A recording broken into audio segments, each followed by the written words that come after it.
The other day, I read an article from the Entertainment Software Association titled Essential Facts About the Computer and Video Game Industry. Among the essential facts were that only 43% of gamers believe that computer and video games give them the most value for their money. A $60 game often will net 20 hours or more of entertainment, while a $20 DVD or a $11 to $15 movie at the theater get you about 2 hours tops. Apparently 57% of gamers aren't very good at math.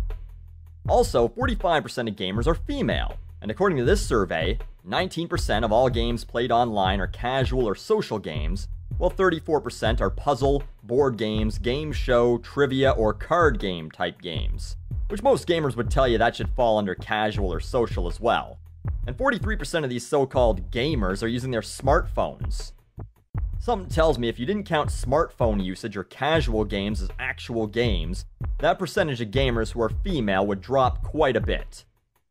And the stat I'm most interested in for this particular rant, the average age of a gamer is 30. This ties nicely into a discussion I had with a friend the other day about the phrase, 30 is the new 20. I said, you know that's not a compliment, right? 30 is the new 20, that's not a good thing. I've given a lot of shit to Gen Y, aka the millennials, aka the me generation. But Gen X, you're not so fucking perfect either. Most people agreed that the last Generation X babies were born in 82 or 83. These are the same people who live at home until they're 25, 26, 27, they're underemployed or not all that motivated to work, and no, not all of them. I have to go over this every fucking time because some of you don't understand that broad strokes get the fence painted faster, but this is true.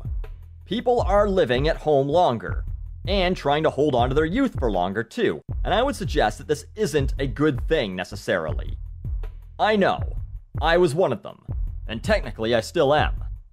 Until I got motivated to go back to college for a second time and find a career that I really wanted to do, I was mooching off the folks. I lived at home until I was 27 or so.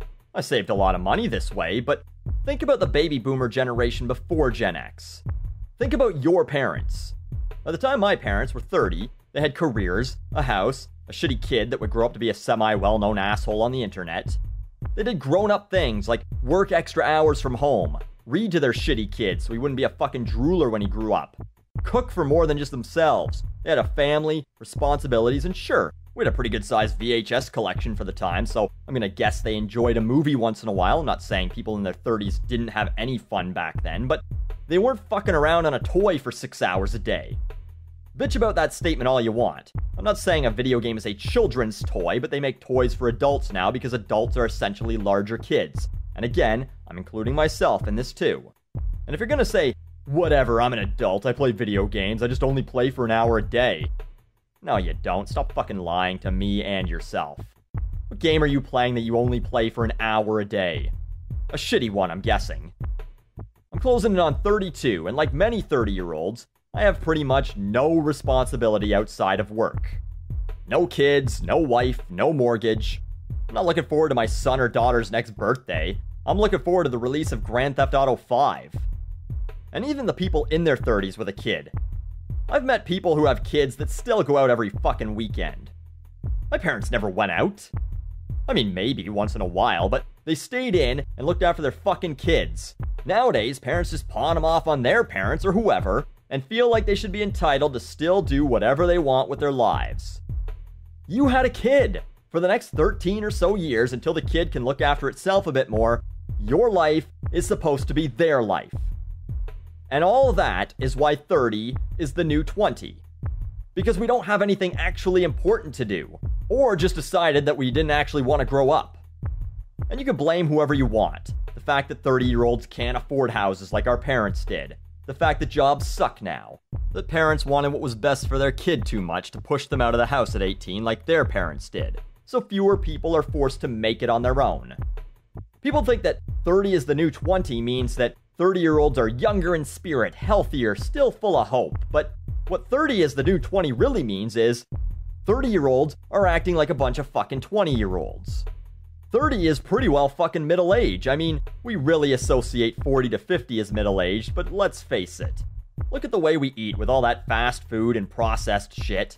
the way we take care of ourselves, going back to my obesity video, 1/3 of Americans and 1/4 of Canadians are obese, all the fucking shit we inhale every day, most of us will be lucky to get much past 60, 65, maybe 70. 50 isn't middle age. How many fucking 100-year-olds do you know? For a lot of people, your life is half over at 35, and it's likely that you've done nothing with it. Your greatest accomplishment is beating every BioShock or making the top 10 on a Call of Duty leaderboard. Now, this is the part of the video where I wrap it up and make some statement about getting your shit together, but I got nothing. Seriously, I'm in the same boat. This is how it is. 30 is the new 20. We're a generation of 30-year-old boys and girls. Keep playing your video games, keep watching 8-hour fucking marathons of goddamn TV shows on Netflix, keep going out to the clubs, keep fucking around. Whatever. Enjoy it. After all, irresponsibility is the new responsibility.